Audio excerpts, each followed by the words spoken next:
Assalomu alaykum. Hozir men sizlarga figura chizishni o'rgataman.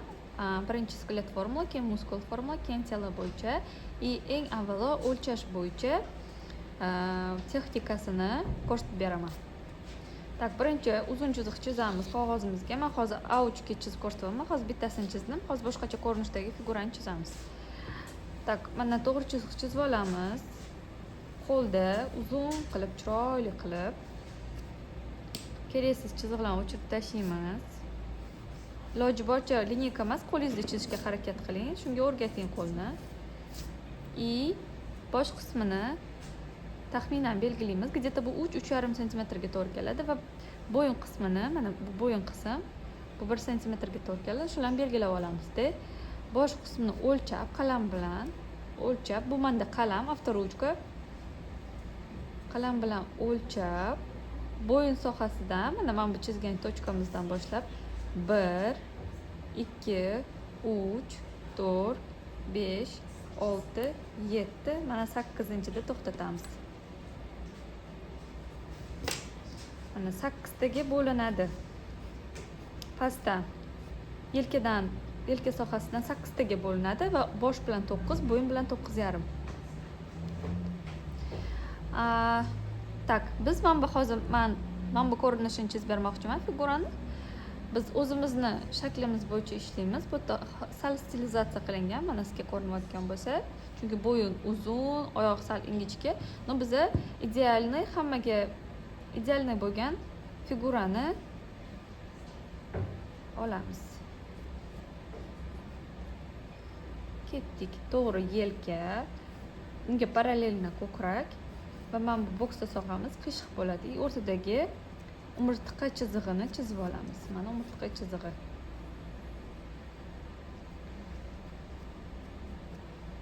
Bo'yin sohasini tushiramiz. Pastga qiya ketadi.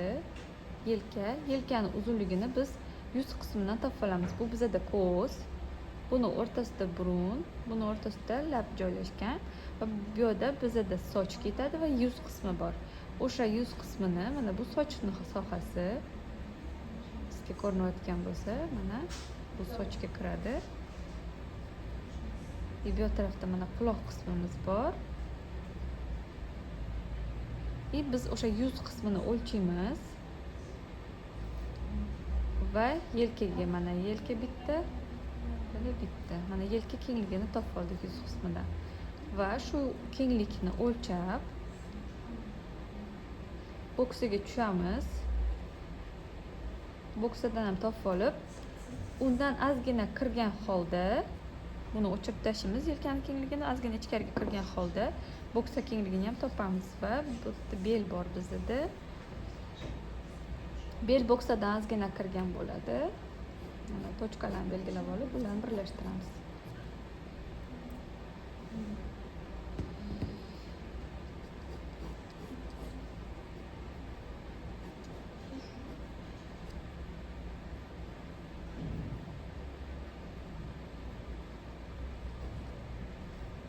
Endi oq qism, mana bu chizig'imizdan, ya'ni qaranglar, bu tarafda bizda yelka ketyapti.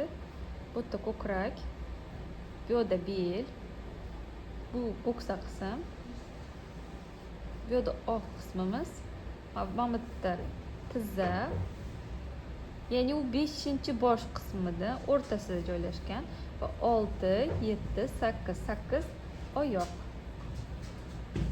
Oq qismini ozgina tepaga ko'taramiz. Va bunaqa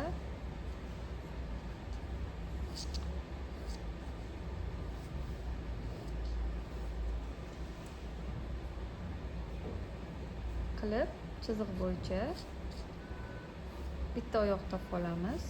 Mana endi bu to'g'ri turgan. Bu qismimiz bu yerda. Mana ozgina buni o'chiramiz.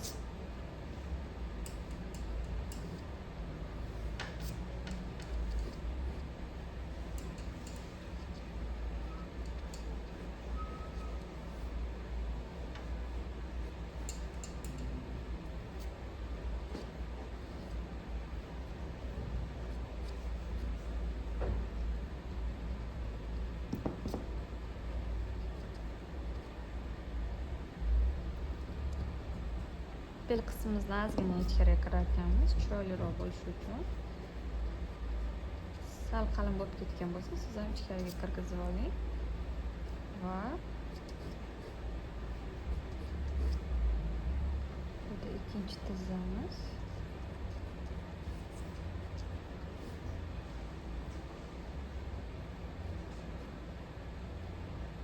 Bu tizza sal pastroqda.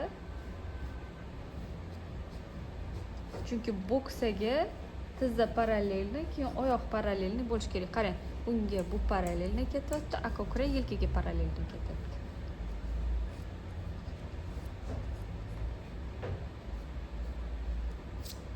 Tak, mana chizib bo'ldik. Endi qo'l chizig'ini ham chiqarib olamiz. Tak, qo'l chizig'ini qayerdan topamiz? Qo'l chizig'ini altagi yoy qismidan topamiz. Bu uzunlikni tushib, bu yoqqa olib kelamiz.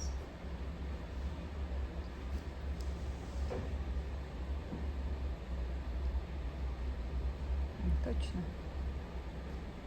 Keldi va qo'l. Endi ozgina keraksiz shaklni o'chirib tashlaymiz. Уже o'lchanganlarni. Уже bizda shpargalka bor. Va uni ustidan tirnoq qilib chizib chiqamiz.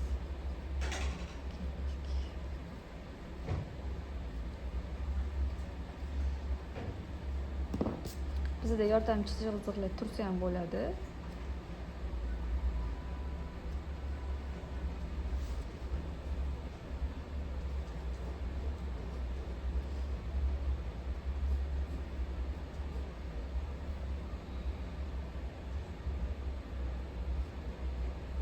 Ozgina qo'lini ochdim. Rasmga nisbatan sizga ko'rinsin deb.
Qo'lni chizib olamiz.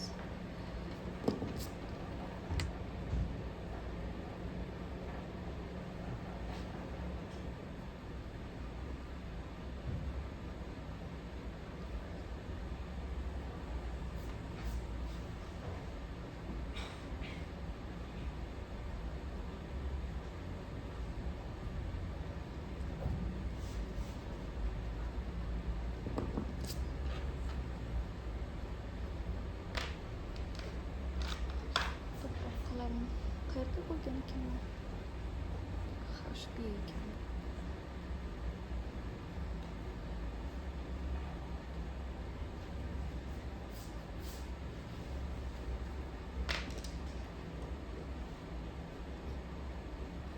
Tak, qismni ozgina kirgizamiz.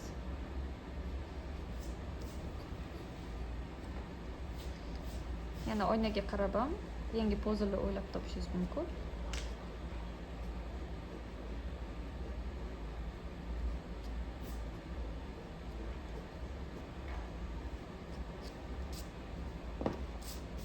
Figuramiz tayyor.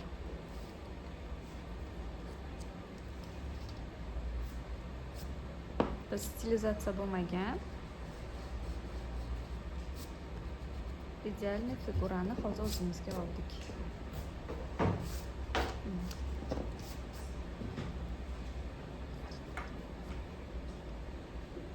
E'tiboringiz uchun rahmat.